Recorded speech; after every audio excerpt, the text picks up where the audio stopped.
Good morning. आज अपन मानव भूगोल का विकास, मानव भूगोल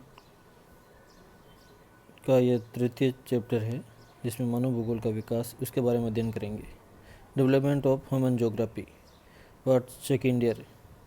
मानव भूगोल उतना ही पुराना है जितना मानव का विकास, अर्थात मानव भूगोल जब से भौतिक भूगोल से अलग हुआ तब से मानव का विकास स्टार्ट हुआ, तब से मानव भूगोल का अध्ययन हम लगातार रूप से करते आ रहे हैं। अर्थात मानव अपनी उत्पत्ति काल से ही पर्यावरण की रुकावटों व असहयोग को अनुभव करता आ रहा है। अर्थात मानव अपनी वृद्धि और विकास के काल में या उत्पत्ति काल से लगातार रूप से अब तक पर्यावरण की विभिन्न प्रकार की जो समस्याएं थी, असहयोग था या पर्यावरण में जो परिवर्तनशीलता आई थी, उनको लगातार रूप से अनुभव करता आ रहा है। मानव पर्यावरण के तत्वों से समायोजन करने के लिए प्रयत्न करता रहता है। अर्थात मानव लगातार रूप से पर्यावरण के साथ साथ एडजस्टमेंट करता रहता है। जैसे माना कि हॉट डेजर्ट या टैगा प्रदेश या कोणदारी वन या नॉर्थ और साउथ पोल के पास आइसबर्ग में मानव अपना निवास खोजने की कोशिश करता रहता है। अर्थात पर्यावरण के साथ वो समायोजन करने की कोशिश लगातार रूप से करता जा रहा है। मानव पर्यावरण की कठोरता का अध्ययन करना, उसके बारे में मानव समूह को सूचना देना तथा उसका हल भी सुझाता रहा है। अर्थात मानव विभिन्न कालों में पर्यावरण के साथ उनकी जो कठोरता थी उनको लगातार रूप से स्टडी के रूप में अध्ययन करता आ रहा है।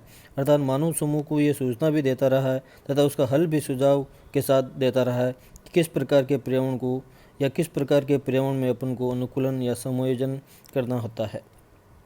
अतः मानव भूगोल का विकास मनुष्य के द्वारा सक्रिय रूप में वातावरण पर अपना प्रभुत्व स्थापित करने के साथ ही प्रारंभ हो गया था। हम कह सकते हैं कि मानव का जो विकास हुआ वो एक्टिव रूप में या पर्यावरण के साथ में मानव ने तालमेल बिठा करके अपना विकास प्रारंभ किया। अर्थात वातावरण के साथ सामंजस्य या समायोजन करके अपने विकास की जो गाथा है वो स्टार्ट की थी। अतः मानव भूगोल का विधिवत विषय के रूप में विकास एवं अध्ययन 19वीं शताब्दी में शुरू हुआ ऐसा माना जाता है।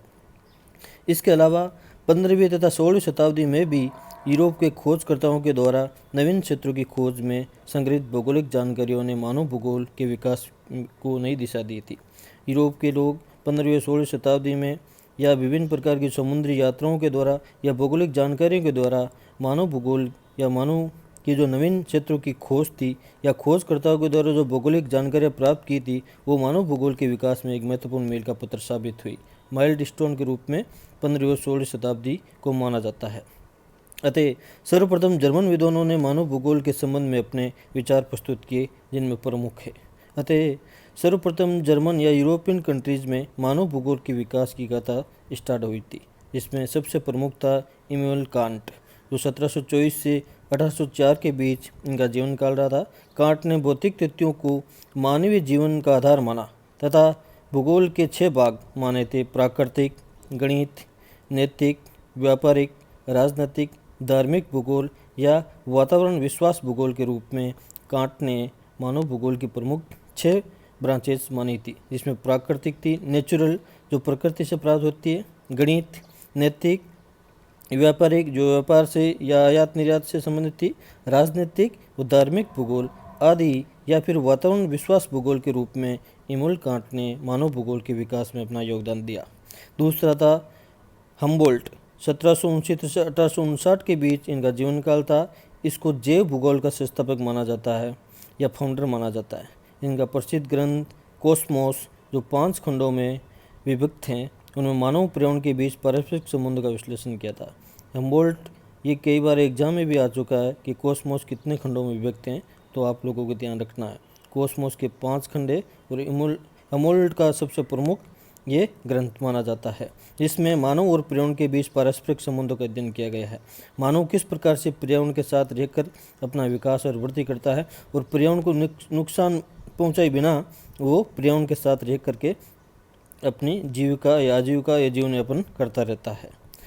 अगला कार्ल रिटर 1779 से 1859 के बीच उनकी प्रसिद्ध पुस्तक अर्थकुंडे व अर्थकुंटे में लिखा है कि भूमि का प्रभाव उनके निवासियों पर होता है तथा निवासियों का प्रभाव उसकी भूमि पर होता है। स्पष्ट है कि लगातार रूप से विभिन्न प्रकार की जो लैंड पर भूमि का प्रभाव है, उन पर रहने वाले निवास या निवास करने वाले लोगों या उनके आवासों की जो बनावट है तथा निवास करने वाले लोग जो विभिन्न प्रकार की जो ढालू भूमि, पठारी भूमि, मैदानी भूमि या हिमाच्छादित भूमि में अपने निवास बनाकर रहते हैं, तो कह सकते हैं कि भूमि का प्रभाव उसके उस पर रहने वाले निवासियों पर भी पड़ता है और निवासी भी उस भूमि पर प्रभाव डालते हैं। जैसे कृषि, विभिन्न प्रकार की जो कृषि की जाती है, आदिम प्रकार की कृषि की जाती है, या ट्रांसपोर्टर कृषि की जाती है, या कल्टीवेट किया जाता है। इस प्रकार से भूमि और निवासियों के बीच एक प्रकार का पॉजिटिव कोरिलेशन पाया जाता है।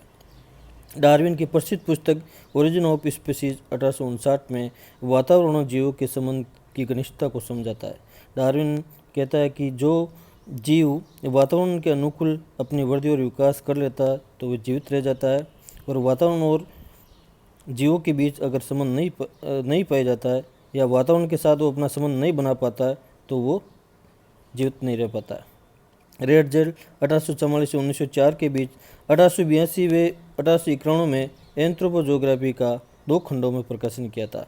यह विधिवत मानव भूगोल का प्रारंभ माना जाता है, इसीलिए रेड जेल को मानव भूगोल का पिता भी कहा जाता है। अतः मानव भूगोल को विधिवत रूप से प्रारंभ करने का जो हम लोगों को अध्ययन सामग्री मिलती है वो रेड जेल की एंथ्रोपोजोग्राफी मिलती है, जिसमें मानव और पर्यावरण के बीच में स्पष्ट संबंध बताया गया है। जर्मन भूगोलविदों के पश्चात मानव भूगोल का अध्ययन फ्रांस में शुरू हुआ। तत्पश्चात ब्रिटेन, अमेरिका, अन्य देशों में भी मानव भूगोल की नई नई विचारधाराओं का विकास होने लगा, और अब मानव भूगोल एक विधिवत व महत्वपूर्ण विज्ञान है जिसके बिना भूगोल अधूरा माना जाता है। उपरोक्त तथ्यों के आधार पर मानव भूगोल के विकास काल को हम 3 भागों में बांटकर अध्ययन कर सकते हैं, जिसका विवरण संक्षिप्त में इस प्रकार है। Human geography in ancient age, प्राचीन काल में मानव भूगोल का विकास। Human geography in middle age, मध्यकाल में मानव भूगोल का विकास। और human geography in modern age, आधुनिक काल में मानव भूगोल का विकास। अब हम एक एक करके जो मानव भूगोल का विकास के काल है उनका अध्ययन करेंगे। सबसे पहले प्राचीन काल। प्राचीन काल में विभिन्न समाजों के बीच पारस्परिक संबंध न्यून थे, तकनीकी विकास का स्तर निम्न था तथा चारों तरफ प्राकृतिक वातावरण की छाप थी। भारत, चीन, मिस्र, यूनान व रोम की प्राचीन सभ्यताओं के लोग प्राकृतिक शक्तियों के प्रभाव को मानते थे। वेदों में सूर्य, वायु, अग्नि, जल, वर्षा आदि प्राकृतिक तत्वों को देवता मानकर पूजा अर्चना की जाती थी। उसी समय यूनानी दार्शनिक थेल्स व एनेक्सिमेंडर ने जलवायु, वनस्पति व मानव समाज का अध्ययन किया था। अतः प्राचीन काल में विभिन्न प्रकार की जो मानव जातियों के द्वारा या विभिन्न प्रकार की जो संस्कृति या संस्कृतियाँ थी उसमें तकनीकी का अभाव था, तकनीकी ज्ञान न्यून था, आदिम प्रकार की कृषि की जाती थी, प्राकृतिक शक्तियों का प्रभाव अधिक मानते थे, अतः वेदों में सूर्य, वायु, अग्नि आदि को देवता मानकर पूजा अर्चना की जाती थी। तो उस टाइम थेल्स व एनेक्सिमेंडर ने जो यूरोपियन दार्शनिक थे उसने जलवायु और वनस्पति के बीच मानव समाज का जो अध्ययन किया था वो एक महत्वपूर्ण पाठ या महत्वपूर्ण भाग साबित हुआ था। उसके अलावा अरस्तु ने वातावरण के प्रभाव की वजह से ठंडे प्रदेशों के मानव को बहादुर परंतु चिंतन में कमज़ोर बताया था, जबकि एशिया के लोगों को सुस्त व चिंतनशील बताया था। इतिहासकार हेरोडोटस ने घुमक्कड़ जातियों तथा स्थायी कृषक जातियों के जीवन पर वातावरण के प्रभाव का उल्लेख किया था। अरस्तु ने बताया कि वातावरण के प्रभाव के कारण ठंडे प्रदेश जो नॉर्थ और साउथ पोल या हिमाचल प्रदेशों में मानव को बहादुर माना गया है, परंतु वह चिंतन में कमज़ोर बताया है। इसी जबकि एशिया के लोग सुस्त होते हैं लेकिन उनकी चिंतनशीलता, बौद्धिक क्षमता बहुत तेज होती है। इसके अलावा मध्यकाल में नौ संचालन या नौ परिवहन संबंधी कुशल तत्वों व अन्वेषणों तथा तकनीकी ज्ञान व दक्षता के कारण देशों तथा लोगों के विषय में स्पष्टता होने लगी तथा मध्यकाल में अरब भूगोलविदों के ग्रंथों मानव भूगोल के विकास को अल इदरीसी का नाम प्रमुखता से लिया जाता है। मध्यकाल में समुद्री यात्राओं के द्वारा या आविष्कार के द्वारा या तकनीकी दक्षता के द्वारा या तकनीकी ज्ञान में बढ़ोतरी के कारण लोगों को एक देश से दूसरे देशों में आवागमन के कारण मानव भूगोल को एक विषय वस्तु के रूप में अरब भूगोलविदों के द्वारा स्पष्ट करने में प्रमुख योगदान रहा था। अतः मध्यकाल अगर मानव भूगोल का विकास माना जाता है तो अरब भूगोलविदों का प्रमुख योगदान माना गया है, जिसमें अल इदरीसी का सबसे प्रमुख योगदान माना जाता है। आधुनिक काल। इस काल की शुरुआत जर्मन भूगोलविदों हम्बोल्ट, रिटर, फ्रोबेल, वेसल, स्टोफन व रेडजेल ने की थी। इसके बाद फ्रांस में भी मानव भूगोल का सबसे अधिक विकास हुआ। इसमें Vidal de Lablache, Brunhes de Martonne, Febvre ने मानव भूगोल के कई ग्रंथ लिखे।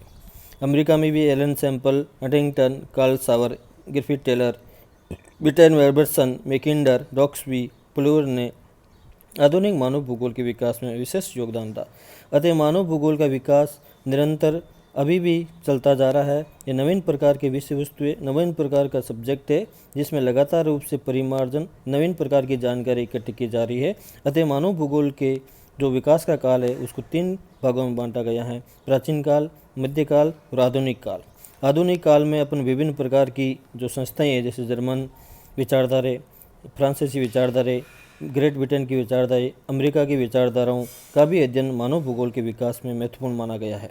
अतः अपन कह सकते हैं कि मानव भूगोल का विकास लगातार रूप से इस एक विषय वस्तु के रूप में किया जा रहा है। तो अपन कह सकते हैं कि मानव भूगोल का विकास 15वीं और 16वीं शताब्दी से प्रारंभ होकर 19वीं शताब्दी में अपनी चरम स्थिति में पहुंच चुका है।